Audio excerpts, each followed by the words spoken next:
சகோதரர்களுக்கும் என் உயிரினும் மேலான என் அன்பு உடன்பிறப்புகளாகிய தேசிய முற்போக்கு திராவிட கழகத்தினுடைய அனைத்து உடன்பிறப்புகளுக்கும் கேப்டன் சார்பாகவும் நமது முற்போக்கு கூட்டணியின் சார்பாகவும் முதல் கண் எனது பணிவான வணக்கங்களை நான் தெரிவித்துக் கொள்கிறேன். இந்த கூட்டணி தமிழகம் மக்கள் விரும்பும் கூட்டணி, தமிழக மக்கள் போற்றும் கூட்டணி, தமிழக மக்கள் மாபெரும் வெற்றியை தர இருக்கும் கூட்டணி என்பதை இந்த நேரத்திலே நான் பெருமையோடு பதிய வைக்க கடமைப்பட்டிருக்கிறேன். கூட்டணி தர்மத்தை கடைபிடித்து தமிழகம் முழுவதும் கூட்டணி கட்சிக்காக பல்வேறு இடங்களில் பிரச்சாரம் செய்துவிட்டு இன்று எனது தொகுதியான விருதாச்சலம் தொகுதியில பிரச்சாரத்தை தொடங்கி இருக்கிறேன். இன்றைக்கு 234 தொகுதிகளிலும் போட்டியிடும் அனைத்து வேட்பாளர்களும் ஸ்க்ரூட்டனி முடிந்து எல்லோரும் தேர்வு பெற்றிருக்கிறார்கள் என்பதை இந்த நேரத்தில் நான் மகிழ்ச்சியோடு பகிர்ந்து கொள்கிறேன்.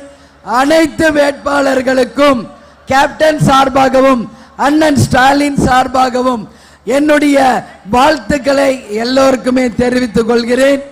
மீண்டும் நான் சொல்றேன், இந்த முறை நமது மத சார்பற்ற வெற்றி கூட்டணி அமோக வெற்றி பெற்று அண்ணன் ஸ்டாலின் அவர்கள் 2வது முறை முதலமைச்சராக வரப்போவது உறுதி என்பதை இந்த நேரத்தில் சொல்கிறேன். அதே போல 7வது முறையாக திமுக ஆட்சி அமைக்கும் என்பதையும் நான் சொல்ல கடமைப்பட்டிருக்கிறேன்.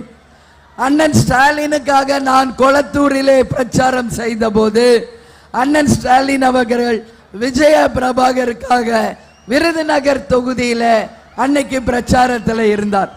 அன்னைக்கு அவர் பாடிய பாடல் கேப்டன் கதாநாயகனாக வேட்பாளராக நிற்கும் பொழுது அண்ணன் ஸ்டாலின் அவர்கள் அவருக்காக ஓட்டு கேட்டு ஒரு பாடல் பாடியிருந்தார். அதை அன்னைக்கு ஸ்டேஜில் அண்ணன் அந்த பாடலை பாடி நினைவு கூர்ந்தது எல்லோராலும் கவரப்பட்டு பாராட்டக்கூடிய ஒரு விஷயமாக பேசப்பட்டது. அமர கொஞ்சம் யோசிச்சு பாரு, வரப்போகும் நாளைய தலைமுறையை சிந்திச்சு பாருன்னு அன்னைக்கே அண்ணன் ஸ்டாலின் பாடியிருக்கார். கேப்டனுக்காக பாடினார்.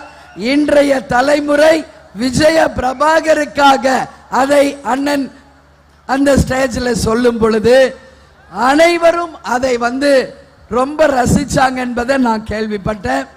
அதே போல ஐயா கலைஞர் அவர்களுக்கும் கேப்டன் அவர்களுக்குமான நட்பு 50 ஆண்டு கால நட்பு.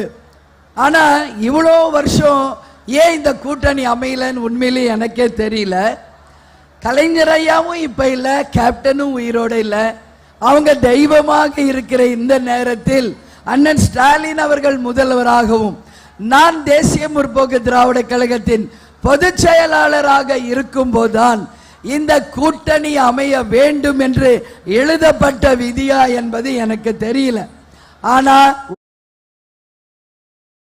ஒண்ணு மட்டும் நான் சொல்றேன், ஐயா கலைஞர் அவர்களும் கேப்டன் புரட்சி கலைஞரும் தெய்வமாக இருந்து இந்த கூட்டணியை ஆசீர்வதித்து இந்த கூட்டணி தமிழகம் முழுவதும் அனைத்து வேட்பாளர்களும் நிச்சயம் வெற்றி பெறுவார்கள் என்பதை இந்த நேரத்தில் நான் பெருமையோடு சொல்ல கடமைப்பட்டிருக்கிறேன். கேப்டனுக்கும் கலைஞர் ஐயாவுக்குமான நட்பு ஒன்றல்ல இரண்டல்ல, நான் சொல்லிட்டே போலாம். பீச்சில் பேனா கூடத்திலிருந்து கலைஞர் ஐயா வசனத்தில் நடிச்சதிலிருந்து எல்லாமே கேப்டனுக்கு ஒரு வரலாறு. அதே மாதிரி கேப்டன் கலைஞர் ஐயாவுடைய அந்த அளவு நட்பு விஜய் விஜய் தான் கூப்பிடுவார். அப்படி இருக்கும் பொழுது கேப்டன் கலைஞரோட நட்பு பாராட்டியது உலகத்துக்கே தெரிந்த ஒரு விஷயம். அவர் தலைமையில தான் எங்களுடைய திருமணம் நடந்தது, அதுவும் எல்லோருக்கும் தெரியும். அண்ணா அறிவாலயத்தில் தான் எங்க ரிசப்ஷனும் நடந்தது, எல்லாருக்கும் தெரியும். அன்னைக்கு கலைஞர் ஐயா மற்றும் மூப்பனார் ஐயாவுடைய ஆசீர்வாதத்தோடு மதுரையிலே எங்கள் திருமணம் நடந்தது. கேப்டனுடைய குடும்பம், அதாவது கேப்டனுடைய தகப்பனார் காங்கிரஸ் பாரம்பரியம் மிக்கவர். கவுன்சிலராக ஜெயிச்சு காங்கிரஸ் கட்சியில் இருந்தவர். பிறகு கேப்டன் சினிமா துறைக்கு வந்த பிறகு கலைஞரின் வசனத்திலும் கலைஞருடைய திரைக்கதையிலும் நடிச்சு நிச்சயம் கேப்டன் மிகப்பெரிய ஒரு ரசிகராக கலைஞர் ஐயாவுக்கு இருந்தார். மிகப்பெரிய ஒரு மரியாதை நட்புடன் அந்த குடும்பத்தோடு நாங்கள் பழகியிருக்கோம். குடும்ப உறவு இன்னைக்கு தேர்தல் உறவாக மாறி இருக்கிறது. சுய உதவி குழு மூலம் 5 லட்சம் ரூபாய் மாணவர்களுக்கு 8ஆம் வகுப்பு வரை காலை உணவு விரிவாக்கம், அதே போல விவசாய பெருமக்களுக்கு நெல்லுக்கும் கரும்புக்கும் உரிய விலை, அது மட்டுமில்லை இளைஞர்களுக்கு வேலை வாய்ப்பு, லேப்டாப் வழங்குவது என்று பல்வேறு திட்டங்கள் தேர்தல் அறிக்கையிலே கொடுக்கப்பட்டிருக்கிறது. உலமாக்களுக்கு 5000 ரூபாய் தரப்படும் என்பதையும் அந்த தேர்தல் அறிக்கையிலே நான் மக்கள் கிட்ட பேசும்போது எல்லா மக்களும் அந்த தேர்தல் அறிக்கையை வரவேற்பதை நான் கண்கூடா பார்த்தேன். அதனால அண்ணன் சொன்னாரு தேர்தல் அறிக்கை சூப்பர் ஸ்டார்னு. இந்த தேர்தல் அறிக்கை தான் தமிழக மக்கள் அனைவரின் இதய கனியாக, வெற்றி கனியாக நாளை சரித்திர படிக்க போகும் இந்த ஆட்சிக்கு முத்தாய்ப்பாக அமைந்திருக்கிறது என்றால் என் வார்த்தை மிக இல்லை. எனவே இந்த கூட்டணியை நாம் பார்க்கும்போது நாம ஒரு பொங்கல் விழாவை நாம் உதாரணம் காமிக்கிறேன். பானையிலே அரிசி போட்டு கையிலே சமையலாக்கி முரசு கொட்டி உதய சூரியனுக்கு அந்த பொங்கலை படைப்பது போல இந்த கூட்டணியின் வெற்றியை நிச்சயம் நாம் அனைவரும் சரி கொண்டாடுவோம் என்பதை உறுதியாக சொல்றேன். இந்த கூட்டணி மகத்தான வெற்றி கூட்டணி.